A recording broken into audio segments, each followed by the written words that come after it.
Hey guys, welcome to Smack Talk. I'm your host, Michael Boys, and today we're going to talk about Raw. This week's Raw, what my thoughts were, did I enjoy it? Was it a good show? Let's get on. Don't forget there's only like 2 weeks now until No Mercy, and obviously storylines are starting to get into place, and we're seeing how the characters, the superstars, are, matching up. So first things first, we started off Raw quite strong. We had John Cena come out and take on Jason Jordan. Fantastic match, absolute. I thought it was a fantastic match. I know a lot of people are like, oh, it's a squash match, Jason Jordan, what's the point? It was the smallest push in history. For me, it was a good match. It showed Jordan as yes, he's still a rookie, he's still learning, yet he took on John Cena and had a good match. So everyone's complaining, oh, he got squashed. No, for me, it was a good match. The result was right. Jason Jordan comes off a little bit better, gives him a bit more edge, and hopefully this will, help Jason's character evolve in the future. Obviously, after the match, Roman Reigns came out, the big dog, and he came out saying, oh, what was that, John? You're out there squashing our young talent. Pretty much, it was a good back and forth promo segment again. These guys are really doing good segments, with promo work. Obviously, it looked like John Cena was holding back again. I think Vince kind of said, reel it back a little bit, guys. Have a good promo, but let's not give too much away.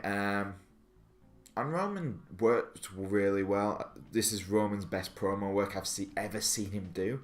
So, yeah, it was entertaining. That was entertaining. The match itself was okay. But, yeah. Then we had Cesaro and Sheamus take on Heath, Slater and Rhino.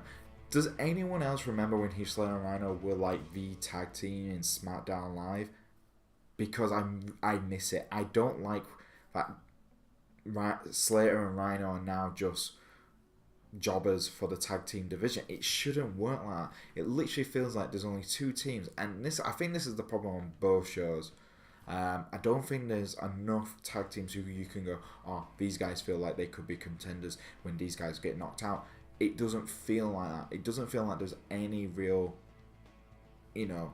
push for apart from two tag teams at a time on both shows, and I think that's a bit of a shame. I think they need to do that, and they need to do that soon.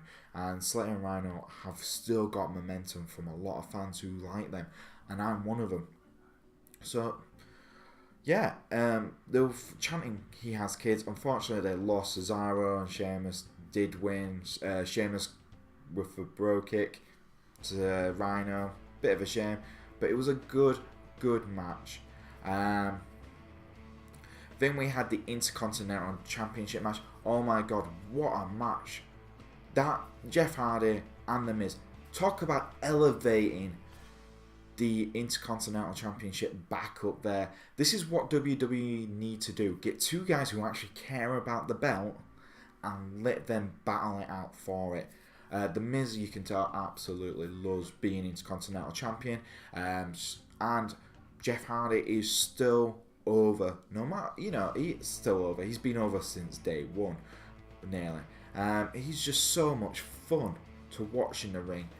Yes, he's slowed down a little bit from, what we saw back in the Attitude Era, but that's nearly 10 years ago since he last won the Intercontinental Championship. Absolutely fun. Made it entertaining. The Miz Taraj and Matt got kicked out of the area, kicked out of the ring.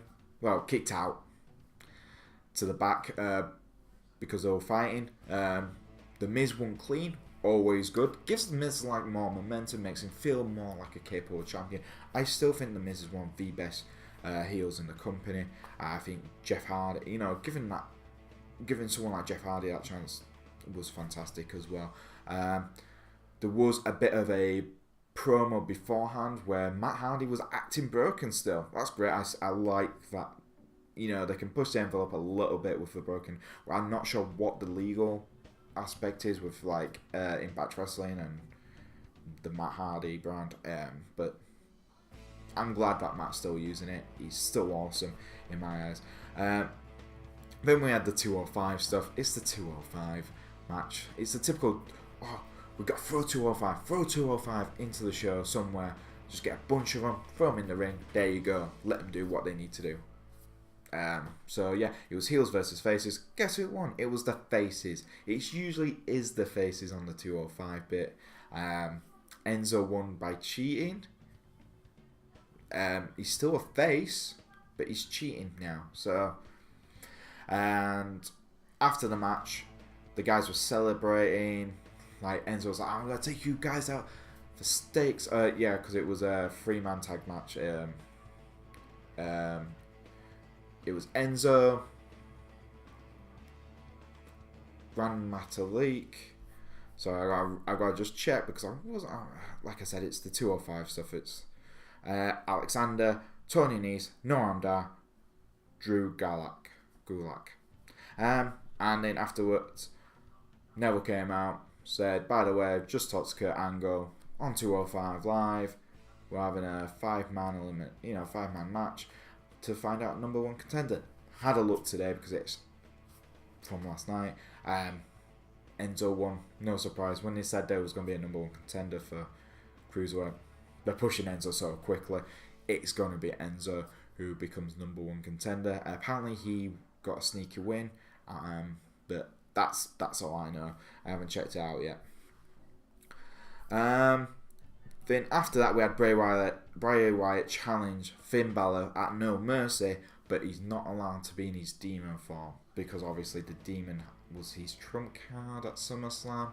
I don't care. Bray Wyatt is just literally doing nothing. He's doing nothing and it's getting boring, and I don't really care about this feud. It's a shame because Finn Balor's really cool. Bray Wyatt is cool as well, but this feud is really, really boring. I think everyone said that. Then we had a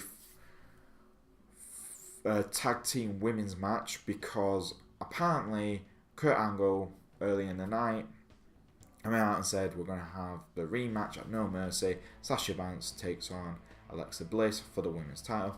Nia Jax wasn't happy with that. She went to Kurt Angle saying, "Look, I deserve a chance." Emma came out. Emma's acting like a preteen, like a teenager. Oh, my Twitter feed. I don't understand the Emma character right now. Nia Jax and both Emma complained. So Kurt went, "Right, if you guys win as a tag team, taking on Alexa and Sasha as a tag team, you guys will be entered into the women's title."